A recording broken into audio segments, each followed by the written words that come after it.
नमस्कार, मैं राजकुमार रत्नेश और आप देख रहे हैं मेट्रो लाइव। मेट्रो लाइव आज आपके लिए लेकर आया है देश के अंदर महिला, जिसे हम कहते हैं देश की आधी आबादी, यानी कि देश के अगर दो हिस्से कर दिए हैं तो उसको 1/2 कहते हैं। 1/2 की आबादी हमारी महिला नारी होती है और 1/2 की आबादी में महिला पुरुष होते हैं। तो आज उस आबादी के ऊपर जो आघात जो कांग्रेस ने किया है, वो एक ऐसा आघात जो पूरे विश्व के अंदर, पूरे देश के अंदर, पूरा देश की जनता इसको कभी भुला नहीं सकती। हमारे बीच में कुछ महिलाएं हैं, कुछ हमारे बीच में हमारे दिल्ली प्रदेश के आरडब्ल्यू प्रभारी हैं श्रीमान राजकुमार जी, ऐसे ये क्षेत्रीय कार्यकर्ता हैं श्री गोपाल जी। आपसे बात करेंगे क्योंकि महिला की बात चल रही है, तो महिला से शुरुआत करेंगे।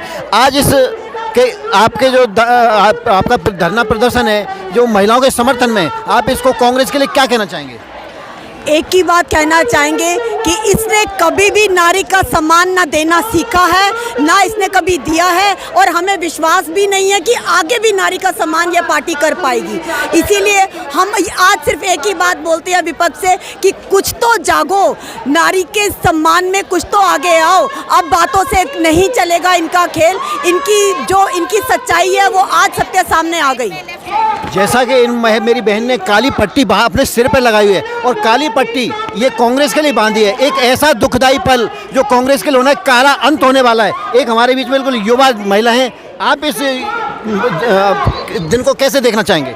मैं इस दिन को बहुत दुखद तरीके से देखना चाहूँगी क्योंकि कांग्रेस ने सपोर्ट नहीं किया इस बिल को और आज नारी शक्ति का अपमान किया है। और कांग्रेस कभी चाहती ही नहीं है कि नारी शक्ति आगे बढ़े और उन्होंने आरक्षण बिल को सपोर्ट नहीं किया। और हमारे मोदी जी ने महिलाओं के लिए इतना कुछ किया है, वो आरक्षण बिल ला रहे थे ताकि महिलाएं आगे बढ़े, देश के हित में वो ये बात कर रहे थे। पर कांग्रेस ने और राहुल गांधी जी ने सपोर्ट नहीं किया।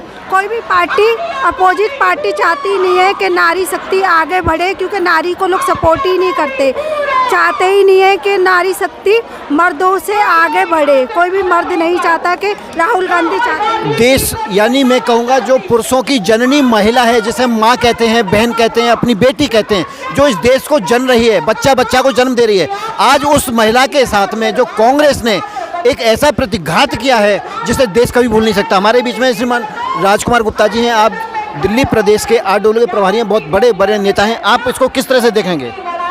मैं तो कहना चाहूँगा कि हमारे यशस्वी प्रधानमंत्री जी ने 33% देश के अंदर महिलाओं का आरक्षण के लिए बिल ला के आए थे। लेकिन मैं ये दुर्भाग्य कहना चाहता हूँ इस देश का और कांग्रेस के, राहुल गांधी का और पूरी कांग्रेस पार्टी का और विपक्ष का, जो कि इसका विरोध किया। भाई महिलाएं तो हर पार्टी में, हर घर में हैं, जो विरोध कर रहे हैं उनके घर में भी महिलाएं हैं और महिलाएं बहुत एक्टिव होती हैं, वो देश का भी काम देख रही हैं और घर का काम भी देख रही हैं। तो महिलाओं के 33% आरक्षण लागू होने से पूरे देश का बहुत बड़ा विकास होना था जो रुक गया है।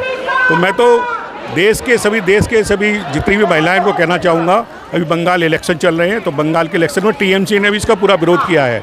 तो मैं कहना चाहूँगा पूरी तरह से टीएमसी का विरोध करें और देश के अंदर जो विपक्ष है वो मेरे ख्याल से विपक्ष कहने के लायक भी नहीं रहेगा। अब जितनी उनकी सीटें वो भी जाती रहेंगी क्योंकि 50% महिलाओं का जो विरोध किया है इसका इनको खामियाना भुगतना पड़ेगा, भुगतना चाहिए। मैं आपको बहुत पुरानी बातें याद दिलाना चाहूँगा।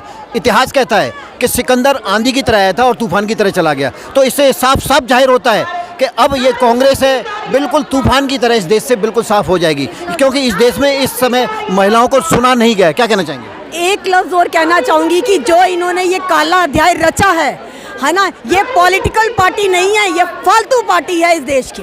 बहुत दुख की बात है जब महिला रोती है और जब कलपती है तो उसकी बददुआएं पड़ती हैं और उस जिसके लिए बोल रही हैं, जिस कांग्रेस पार्टी के लिए बोल रही हैं, उस कांग्रेस पार्टी का अंत निश्चित है।